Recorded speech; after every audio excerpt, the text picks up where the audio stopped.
do go ahead and just pop yourselves into the chat. Let us know where you are, and we can just see the incredible diversity of attendees that we have as we are joining fast and furiously here. We've got Germany, Amsterdam. Amsterdam seems to be enjoying some really great weather, shining in Hungary as well. Azerbaijan, fantastic. Canada, Barcelona. We've got a wonderful mix, and Munich. Wonderful mix of participants. So a really warm welcome from me. My name is Megan Anderson, and I'm joining you here from Country Navigator today to talk about this really important topic, which is innovation, which is so relevant to us in these changing times.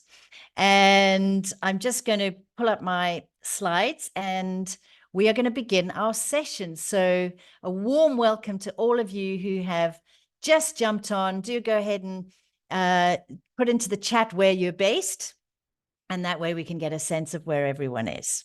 So what we are going to be looking at today is reimagining innovation and looking at it from a very specific angle, and the impact of culture on innovation, and how all of us can increase our ability to innovate. We're going to start off with a really important question to kick us off and get us into the mode. And that is to think about, why do we need innovation? So you've joined this session for a reason. Innovation is obviously important to you, but why do we need innovation? And what we're actually going to do is a mural activity. Many of you will be familiar with this little tool called Mural. And we're going to place into the chat a link to Mural, where if you click on this link, you will be taken to a whiteboard where you will be able to enter your thoughts. So I'm going to ask Luke to go ahead and share that whiteboard with us. And what you can do is, once you, as Luke has mentioned, our instructions in the chat, sign in as a guest user, double click on a sticky note and start typing. And start typing. And when you finish typing, click off and your note will stay there. Why do you need innovation? What's it for? Why is creativity important? In other words, why are you here? Why is this a topic that's really close to your heart? So let's go ahead and look at that now. So just going to give you a few moments to enter it. Why do we need innovation? Why do we need innovation?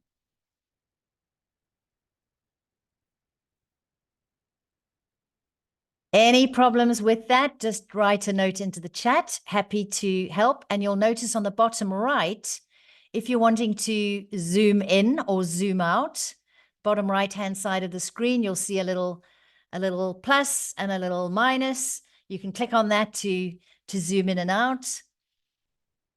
And we're starting to see some entries. So because sometimes the old stuff don't work anymore. Absolutely. To be able to evolve, to progress, to drive efficiency, to have competitive solutions and products, new perspectives to deliver more for customers, to make our lives easier. Absolutely. In fact, some of our most important innovations have done that. To rethink processes and vision. Organizations which don't innovate actually die. And that is an incredibly important point. In fact, if we didn't use our creative and innovative faculties, we'd still be lying on our backs as babies and small children, waiting for our parents to come and feed us and clothe us. And in business terms, if we're not innovative, we end up being the blockbusters of the entertainment world. I'm sure I'm not alone in remembering running down to the video store, Blockbuster, checking out a video, the agony of being halfway through a box set and discovering that someone else has rented the final 3, and you've got to wait a few weeks for that to happen. It just seems crazy now to even think that that was how we all operated. But in 2004, in fact, the founders of Netflix, a small tech startup, actually offered their intellectual property and company to Blockbusters for $50 million. Blockbusters didn't see the evolution of streaming, and they actually declined and folded shortly afterwards with $900 million of debt. Well, Netflix is currently worth around 200 billion. So just a really great example of what happens when we do not innovate. So let's see, you've got some amazing ones here. To deliver more for our customers with agility and speed, ability to adapt and adopt to VUCA, this changing world, volatile, changing world that we're in, for fun. Absolutely. And to keep up with the constant changes in the industry. And innovation is becoming the norm. So some really compelling reasons for why you are here and why this is so important. And what we're going to talk about next is what are the elements of creativity and innovation? In other words, what makes creativity possible? So in the chat, you're going to see a second link, which I'd like you to click on. And let's now transition to what do we need and what makes creativity possible? So let's head over to that mural and take a look at that. So the question is, what are the elements of creativity? What makes creativity possible? What needs to be in place? What are some of the skills, some of the characteristics, maybe some of the attributes that we need in order to make this possible? We need some spare time. Sometimes creativity needs us to dedicate time. We need diversity of thought. A stimulus. Creativity is often stimulated through a need that we have, a problem that we're trying to solve. Brainstorming. Absolutely. Different views and experiences. Really important one, the freedom to express your ideas without fear. Yeah, one of the things that really crushes creativity is when we're too afraid to speak up, or when we don't have an open mind, an openness, planning, the ability to forget the old path, and safety, good coffee. I like that. Good coffee. Stimulus. Absolutely. Imagination, originality, the ability to think out of the box, to have open discussions with colleagues. These are all really important elements that without them, it's really challenging to be creative, to have creativity, to see creativity all around us. And the ability to take some risks, venture into the unknown, embrace uncertainty, interpersonal empathy, really important, playfulness, that ability to play, to experiment, to not have things be too loaded or too serious. Adversity is the mother of most innovation. Absolutely. Oh.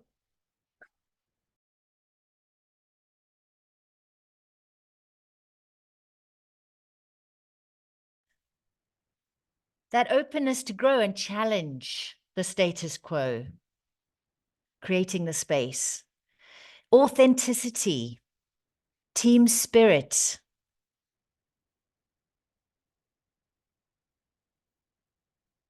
being inspired. Sometimes being bored, great comment by Maria, sometimes being bored gives us the space or the stimulus, and to not be afraid, to be willing to learn from our errors. persistence.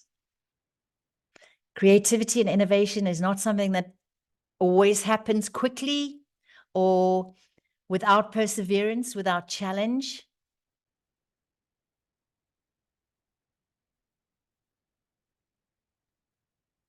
An open heart. I love that. A really great way of putting that. The ability to be original, create something new, unique, breaking existing patterns and norms, sometimes to go against what everybody else thinks. And that safety to make mistakes and to learn from them, to improve the world we live in, to have vision. So some really amazing qualities. So we can see from this that creativity and innovation doesn't just happen. It actually happens as a result of these really important different elements that when they come together, allow us the opportunity to be creative and innovative and learn and change and be willing to make our dreams a reality. So thank you so much for entering those, because I think it gives us such a great flavor of the importance, the opportunity, the challenge. And what we're going to do next is we're going to venture into what is it that allows us to do this. This is how Matthew Syed, the author of Rebel Ideas, explains the importance of a really key element that drives a lot of the things that you just mentioned, in fact. And that is this concept of cognitive diversity, the ability to embrace different types of thinking and different ways in which we process and assimilate information. The first of these elements is the teams typically who are made up of those who have similar background, similar education, similar experience, and where our universe of knowledge really overlaps. The collective perspective covers a very small percentage of the world. So we might find ourselves in teams where we're all very similar. We think the same, we have the same backgrounds, perhaps the same education, the very similar culture. And the next state of being we're going to explore is where teams have diverse age, nationality, and gender.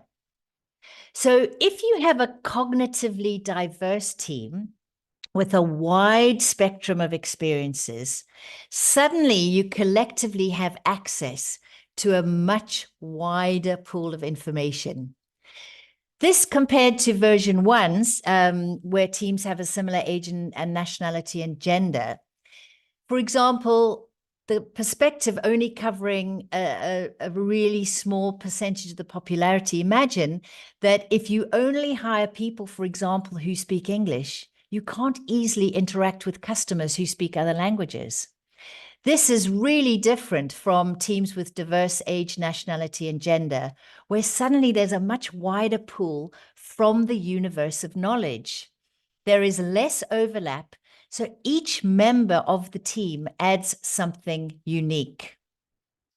Now let's look at the magic ingredient, and this is inclusion, because we can be incredibly diverse, but if we are not able to leverage that diversity through inclusion, then we can't really unleash the magic that exists. When you have the right context and culture, not only does everyone contribute, but the team can make connections between each perspective to draw excellent creative and innovative solutions that are able to fix real-world problems. And that is really our goal, is how can we create radically inclusive and diverse teams where every single member is able to contribute and you're able to connect with each other's contributions. So how do we bring this about? How do we actually unleash this in our teams? We're going to do this by leveraging our Worldprism cultural intelligence tool. And in this tool, which many of you may be familiar with, there essentially are 9 different elements of culture that have a really big impact on everything we do. And in this session, because we're focusing on innovation, we're going to hone in on 2 specific elements. And I'm going to briefly explain the difference between these elements and ask you to think about where you might sit on the continuum between one element and its opposite. So the first of these that we're going to look at is the difference in cultural preference between those who have a risk-taking preference versus those who have a risk-avoiding preference. So when we are on the side of risk-taking, we will hold a view that risk is important to make change happen, that new things are good things. When we are a risk taker, we are open to taking risks and not constrained by what the consequences of those risks might be. When we are on the extreme risk avoiding side, we might find ourselves tending to avoid change. We might value continuity. And one of the things that we're going to think about now is how that might impact innovation. So I'd like you just to click on your chat icon again, and I'd like you to think about yourselves. And if you had to think about this being a continuum, and on the left-hand side, those who strongly prefer risk-taking versus those who have a strong tendency towards risk avoiding. And think of this as a 1 to 10 scale. So risk-taking being 1, risk avoiding being 10. Which number would you give yourself when it comes to risk-taking versus risk avoiding? So if you were plotting yourself, which number would you give yourself? So go ahead and put that in. And I'm just going to give you a few moments to do that.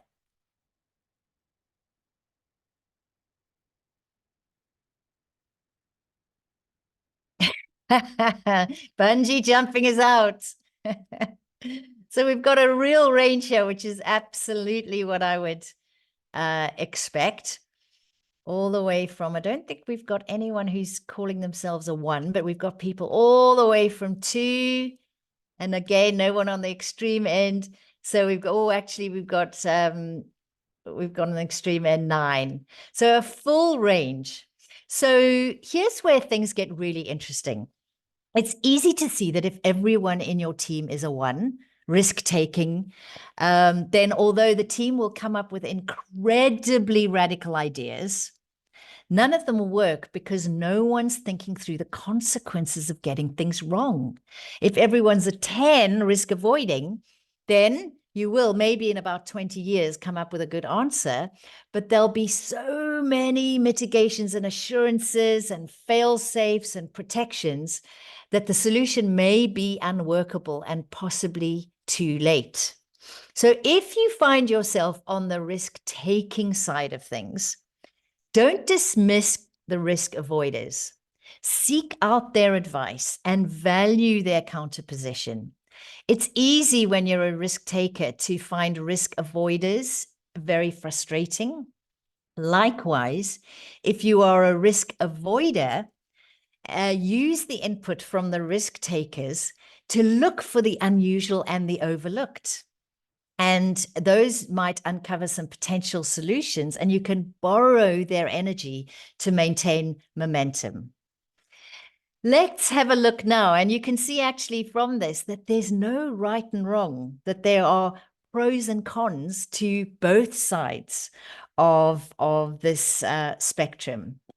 Let's have a look next at another really interesting one when it comes to innovation, and that is how power and authority are managed in a group.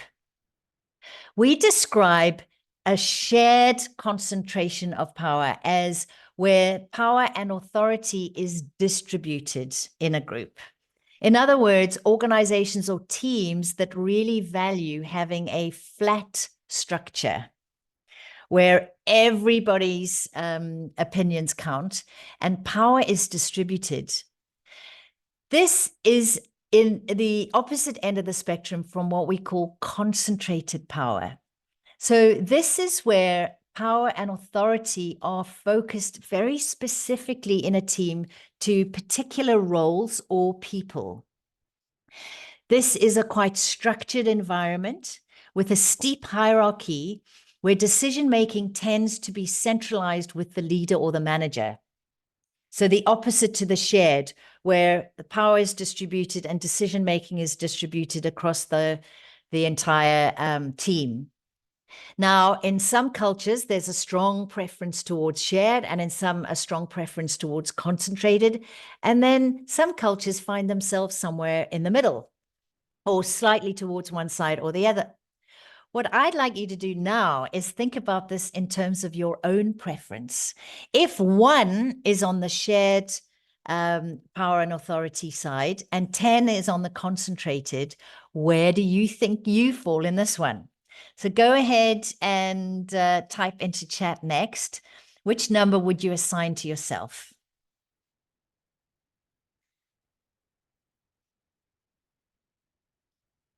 And again, we've got a real variety. So our personal preference is also going to tell us a lot about which cultures and teams we are happiest operating in. So shared-oriented people, so people on the lower numbers end, value debate and disagreement. They like lots of different input and to get lots of different opinions and for people to be able to have a say. For those who are more concentrated oriented, they prefer a more structured power distribution. They'll prefer this to be much more hierarchical and to be really clear where the power sits. And that's typically with the leader or the manager, and for roles to be really clearly defined.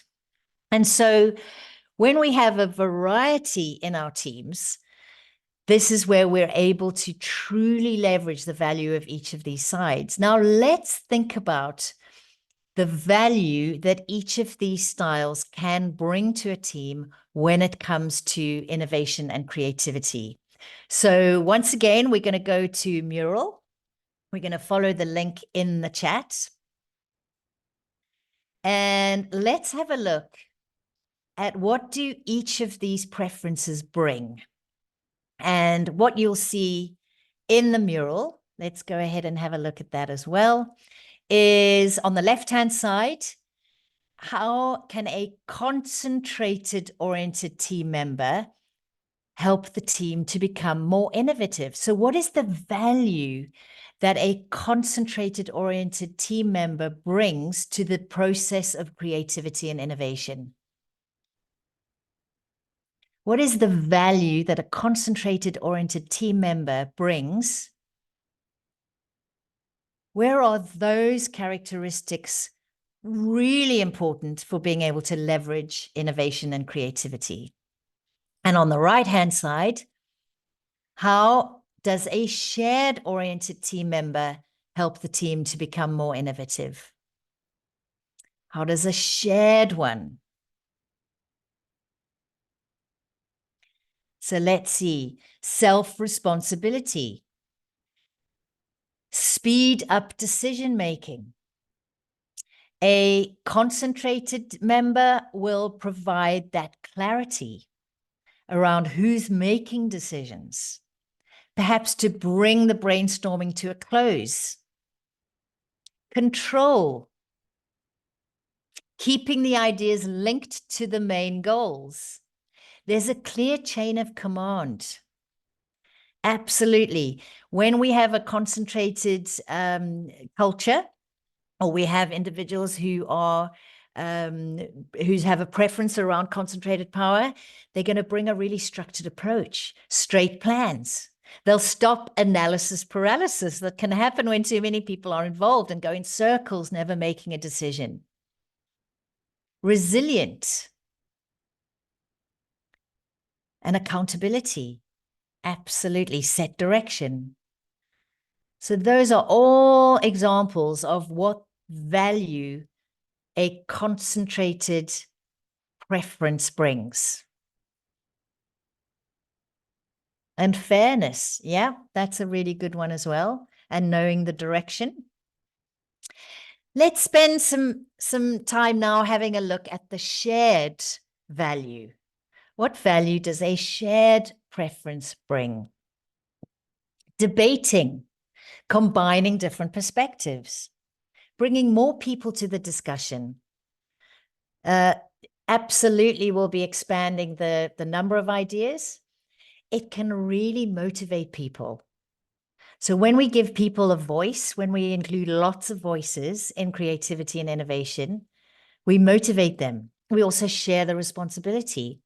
We will have diversity of ideas, which will ultimately increase the quality of these ideas, more likely to have alternative solutions, more buy-in. People are likely to buy in more when they feel like they've contributed.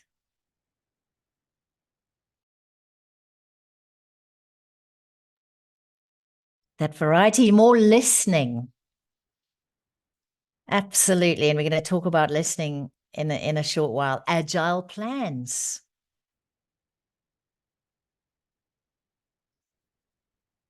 And shared and different perspectives. We feel free to say the absurd proposal. Absolutely. Yeah, we empower others who may not always speak up on their own. Absolutely right. And we remove some of the fear that might exist in a highly concentrated dynamic where it's more expected that the leaders will drive things and make decisions, and that might indicate that's where the ideas might come from. Enriching mindsets. Love that.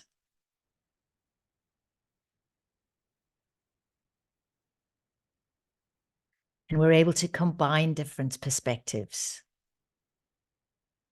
It might also increase the speed. So we could see speed as being a benefit on both sides.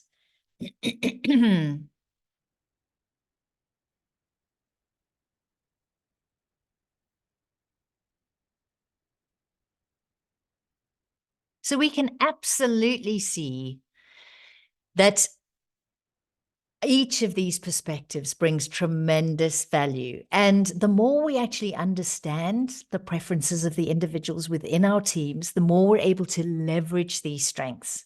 Also, to take a step back and think about how does the distribution of power, and whether it's shared or concentrated, impact how you and how your team actually implement the process of creativity and innovation. Some really fantastic examples. Because we can see on the concentrated side that where we have the risk of having a shared one versus a concentrated one is that if everyone's voice has similar weight, the group might become decision averse. No one wants to step up and take responsibility. So the concentrated orientation adds tremendous value there. Those teams are more comfortable putting the responsibility for the final decision onto one person. In the shared oriented example, we can foster a more inclusive and collaborative environment by encouraging open voices and mitigate the drawbacks of having a really concentrated solution. So when we understand where each person in our team is on the scales, we can help to measure their contribution and give us a really brilliant way of being able to help encourage people to perhaps step out of their preferences and contribute. So when it comes to collaboration, and I'm just going to hop back to those slides now. When it comes to this, what's really important then is, I'm just going to stop sharing and bring my slides up, is to think about how we make this possible. So, and as I mentioned, we've just explored 2 of the 9 different elements, and they're not the only ones that impact creativity and innovation. In fact, every single one of these would have an impact on creativity and innovation. But let's move forward now and think about, how do we actually do this? How do we build an innovative culture? Because this doesn't always just happen naturally. And we really think about this as being made up of a catalyst of 3 really important elements. The first of these is what we call unlearning. As newborn babies, we're unable to do anything. If you think about this, we have to innovate and be creative and learn. We have to be able to move forward and develop ourselves and our abilities. But so often, when we bring ourselves, our mature selves, to the process of innovation and creativity, we can also bring a lot of baggage and preconceived ideas with us. I just want to give you a brief example of this. Let's think of using the analogy. So think of a sandwich.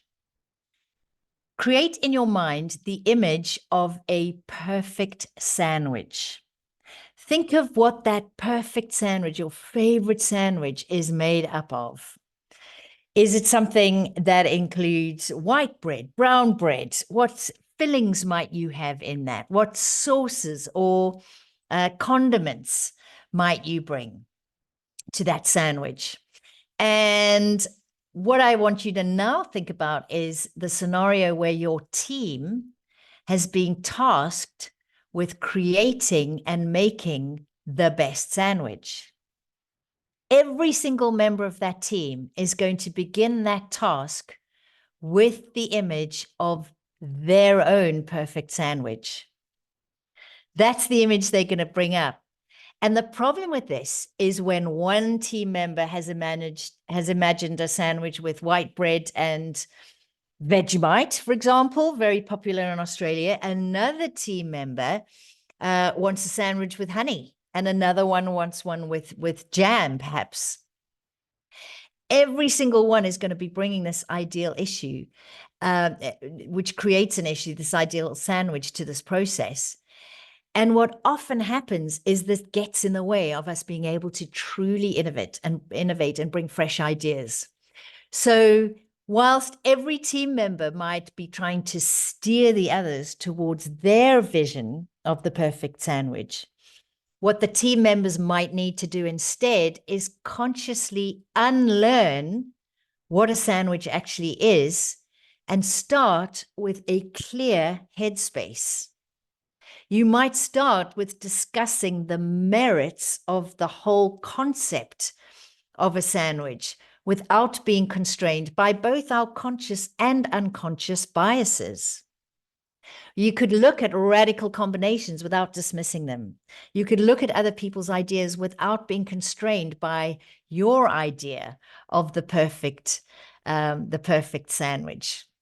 So what we want to be thinking about is, what might we have to unlearn? So I challenge you to think about, what might you have to unlearn and the importance of unlearning. So what I'd like you to do is to just click on the chat again and type into the chat either, why do you think unlearning in your team might be really important? Or what is something that you are aware you might need to unlearn in your role or in your creative or innovative process? So what might you need to unlearn, and why is unlearning so important? What do you think about this for you, and why is it so important? One of the biggest examples I've personally, I'll tell you a little story while we have people enter their Zen, was what some colleagues of mine had to unlearn at the start of COVID. I am lucky in that I started to work in a virtual and remote facilitation environment way back in 2010. But I have many colleagues in the industry who, for the first time ever, when COVID hit nearly 4 years ago now, had never facilitated online and had to completely unlearn many of the skills that they had relied on when they were delivering trainings and classes face to face. Some of the tricks, the tips that they used to use in order to get people engaged, for example, suddenly they were absolutely unable to access. And they almost had to go right back to the beginning and think about completely different ways of engaging. And for many of them, it was probably the most challenging time in their entire careers. And I'm sure that you'll relate to that in terms of having to hold meetings and do performance appraisals and things like that in a virtual environment in your own positions. So let's have a look at some of the great examples that we've got here. Yeah, unlearn certain patterns, old patterns, tags and impressions, having a fresh eye in the team. The change that is temporary and would be followed. The idea that change and accepting that it might be followed by instability, the fear of making mistakes. I think many of us have to unlearn that. I think that is a really, really interesting and important one. Yeah, often we don't think about unlearning. Unlearning is a great way to rethink things new. Putting words in someone else's mouth, as it limits the idea of others' creativity. And I think if there's one thing even that we're doing, and that is asking ourselves, each time we start something innovative, creative, we start something new, our first question to ourselves might be, what do I need to unlearn? What stereotype or assumption or belief do I need to let go of in order to look at this with a fresh eye? And to be really conscious when your team or your colleagues are starting from a place of assumptions and bias and past experience driving everything we do. While there's absolutely a place to do that, it's not always the most useful to begin an innovation with that in mind. Another really great one, actively listening. Really tuning in, because that's often how these ideas and biases are expressed. Letting go of the pattern of using the same people for feedback, particularly those who are likely to agree with us. I know that it's tempting to approach people who you think are going to agree or who you know have a similar view or a similar set of values or a similar way of solving problems. People who we know are going to be easy to convince and save time in convincing and getting on board quickly. So we might avoid the devil's advocate. I know I've been guilty of that. Avoid the person that I think might pick my idea apart, when actually that might be the very person that we need to seek out. So some really fantastic examples here of how we can really help ourselves in particular to unlearn. Let's move next to the next really important catalyst for this is psychological safety. And actually, a number of you mentioned this way back when we were talking about what are the really important elements, is there is a huge risk to unlearning. It can feel very unsafe. And unlearning causes us to move from what has always worked to a completely unknown destination. In a toxic culture, for example, unlearning can leave a lot of room for blame and recriminations, because when we don't have an instruction manual, we can make mistakes. Things are going to go wrong. And it's not likely that we'll get the perfect answer the first time. In a blame culture, at the first sign of a minor problem, people immediately look to start assigning responsibility for the failure, start pointing fingers outside of themselves, whispering campaigns start, and more often than not, we can go back to a system that we know doesn't work, but is familiar and at least feels safe. So risk-taking and failures are fundamental elements of problem solving. Our ancestors didn't wake up one morning and discover the perfect wheel with spokes and an inflatable tire. And the biggest inhibitor to innovative ideas is fear.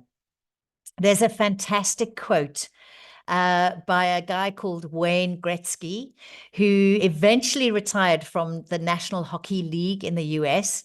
He held 61 all-time records and was the leading goal scorer, assist producer, and total point scorer in NHL history.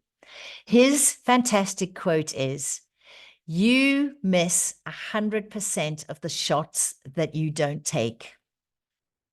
And for me, that always sticks in my mind when I'm feeling afraid, that the one thing that will guarantee that we fail is to not try, to not make that attempt, to not take the shot. We absolutely will fail to make the shots that we don't take. And it's a great thing to remember when we are feeling the fear. And it's important to do that anyway. So do type into the chat, what do you think psychological safety feels like? We've all experienced what it feels like, and we've all experienced what it does not feel like. So what is one of the signs for you that you are psychologically safe? What does it feel like? What does a culture that's psychologically safe look like? It feels like self-confidence. I really like that rule. Just really sums that up. We feel confidence in ourselves. What else does it feel like? How do we know it's okay, that it's time to feel safe? There's an openness. There's a sense of family. It's almost like what conditions need to exist for us to feel psychologically safe. Believe in positive waves. It aligns with our principles. So there's an alignment. The smile appears. There's an openness and a friendliness. When we are supported by good company policies and backed by company leadership, really, really important. Psychological safety comes from the top.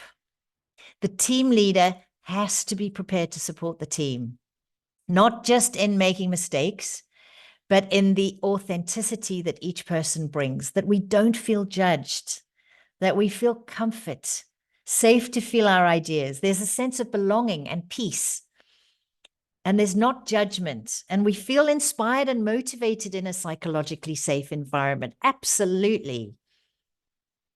We can accept error or imperfection. We feel safe to take risks. Absolutely.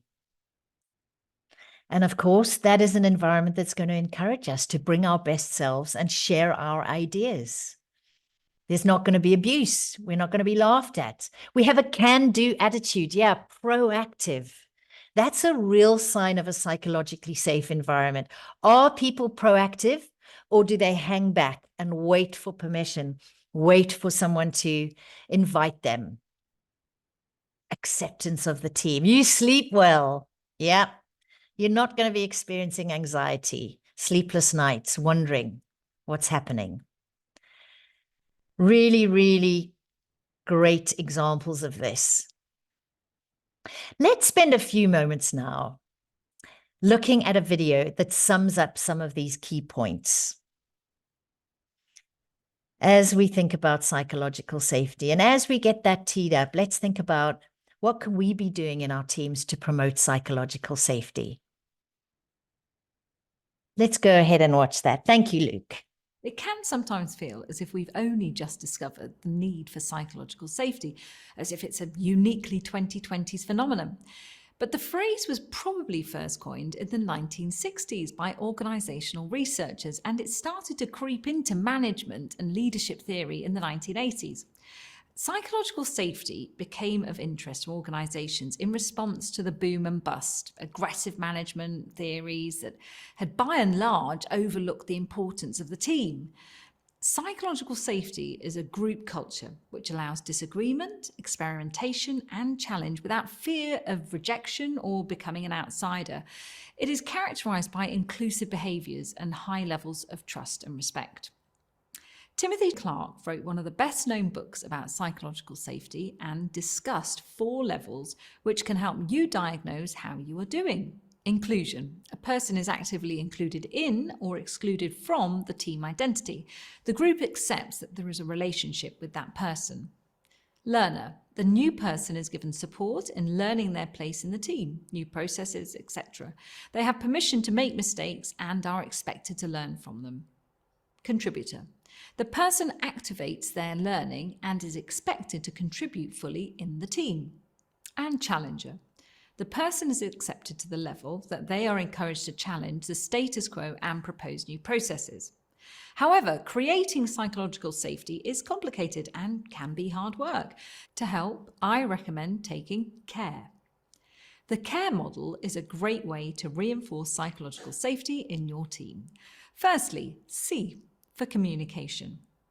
Every interaction is a form of communication, and we need everything we do and think and say to reinforce psychological safety.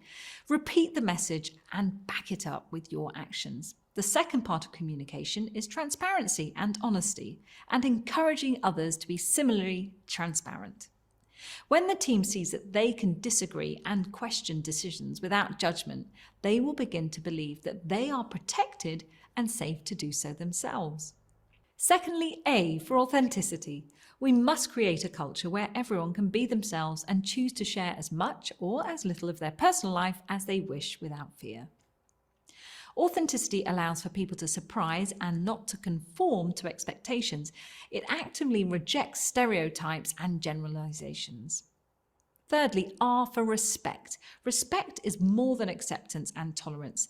It is an active verb that values difference of personal situation, personal and cultural values and practices and personal perspectives and opinions. It is respect in disagreement and respect for the unique value that each person brings. And finally, E for empathy. We cannot see things from another person's perspective completely, but empathy tries to. It is an attitude of inquiry that encourages us to recognize someone else's emotional and intellectual context and accepts that context as valid. But it doesn't stop there. It's not an abstract position. Empathy then asks us to treat someone in the way that they think is best for them, not the way you think is best for them. A word of warning though, psychological safety is fragile. If one person oversteps, it will shatter. It requires constant repetition and reinforcement to make it strong enough to withstand the stress and pressure of things going wrong. In a happy company with healthy profits and smooth projects, psychological safety is much easier to achieve. So if that describes you and your team, work on it now while it's simple. Otherwise, when you need it most, you'll find that you never really had it.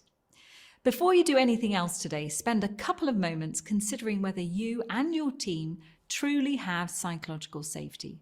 Use Timothy Clark's model to see where you are and then start documenting how you can use the care model to take you to the next level. So one of the really interesting things there, I think, is that it's much easier to demonstrate the care model when things are going really well. And it's when things are challenging and we're under pressure that it becomes a lot more difficult. One of the key skills that we're going to talk about next, and I'm wondering if you can guess what it is and put that into chat, is our third catalyst. And in fact, I'll give you a clue. It was a skill that was mentioned earlier. So what do you think one of the key skills is that allows us to be psychologically safe? Key skills that allows us to be psychological safe and to practice and implement care, the care model. Anyone? Key skills. What's your guess? And it's often how we demonstrate support and empathy. And we need to do in order to demonstrate support and empathy and clarity. I'm going to share. Yes, Sarah. Fantastic. Listening. And of course, the others are correct as well. But we're going to talk about listening now. And I think one of the most interesting things about the skill of listening is that we're not actually taught how to listen. A lot of the time we're taught how to speak and present, but we spend very little time developing our ability to listen. And the huge advantage of listening is that we're able to pull various ideas. We're able to connect with people. We're able to communicate, have empathy, understand their needs and their preferences, and really contributes into that whole creative and innovation process. So let's conduct a little experiment. I'd like you to just grab a piece of paper and a pen. And I'm going to give you 60 seconds, 60 seconds to come up with as many ideas, write down as many possible ways that you can think of to cook chicken, as many possible ways to cook chicken and write them down. And I'm going to start my timer and my stopwatch now. There's many possible ways you can think of to cook a chicken.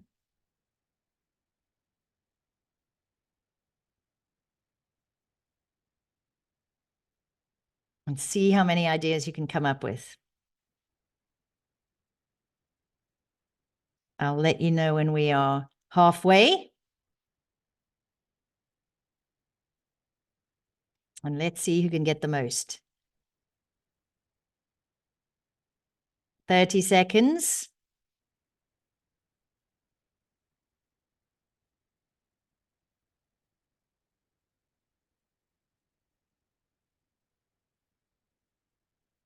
"45 seconds.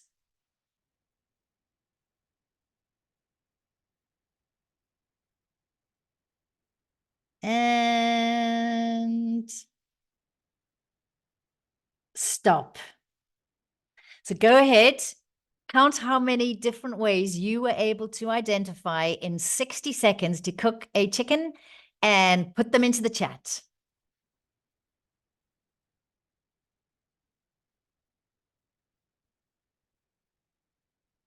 To be getting some actual examples as well. You can just put the number if you like. Quicker to type, just put the number. How many different? We got 12 winning so far. And 12 looks like the most so far.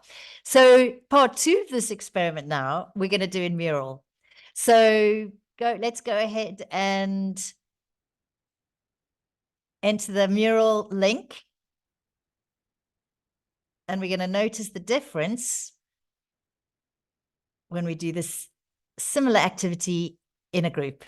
Except this time, we are going to use the example of how many ways might you reduce your own carbon footprint? How many ways might you reduce your own carbon footprint? 60 seconds starts now. How many ways could you reduce your carbon footprint?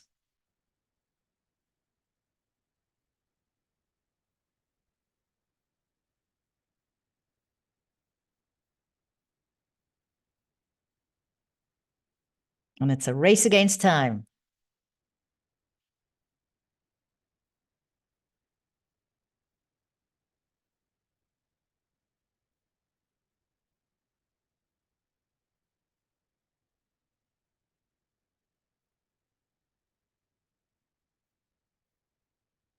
Some of these might be things you're already doing.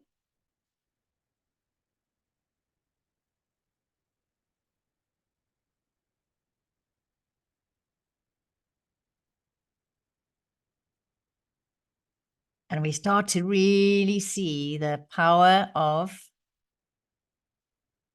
combining. And I see some in the chat as well. I know if we continued, we'd think of even more. Let's stop that now, and some fantastic ideas. And hopefully you've had some ideas on how you might do that from what other people are already doing. The last thing that we're going to look at now is, how can we improve our listening? How can we improve this incredibly important skill of listening? 3 really key elements. The first one is not to interrupt. When someone's sharing ideas and speaking, really notice that you might feel compelled to jump in and interrupt. But don't interrupt. Let them finish and don't rush them. Even more interesting is if you leave a moment of silence when they finish, just to make sure they have actually finished. It's amazing how often there are another few ideas that people come out with that they haven't yet expressed. The second one is to really not allow yourself to become distracted. It's so easy when someone's talking to us, especially if we're in a virtual environment, to get distracted and have our attention wander. Be present. Give the person your full attention. Put away technology and deeply connect with them and understand. And the third one is, don't express judgment or disagreement while the person is speaking. Wait till the end and ask questions first to clarify. You might find that you've jumped to a conclusion, and by jumping in and judging, you might prevent them from sharing the full idea with you. So, some practical ways to do that. Let's have a quick look at what we've covered so far. We spent some time looking at the importance of innovation and creativity, what needs to be present to be able to do that. We looked at the key catalysts for this, unlearning, psychological safety, and listening. We looked at our Worldprism and just honed in on 2 elements, the difference between risk-taking and risk avoiding, and concentrated versus shared power, and just how those 2, how much impact they have on our ability to collaborate and innovate. I really encourage you to go forward and to keep being curious and investigate, and don't let this slip away. Please do follow up with the digital content in the learning path. If you don't have a Country Navigator license, do email us and we'll set you up with a trial account so you can really explore what is your cultural profile, what are your cultural preferences. And please do put any questions in the chat. Last request is that you type into the chat, what has been your top takeaway? What has been your top takeaway from the session? In other words, useful, informative, interesting, and added value.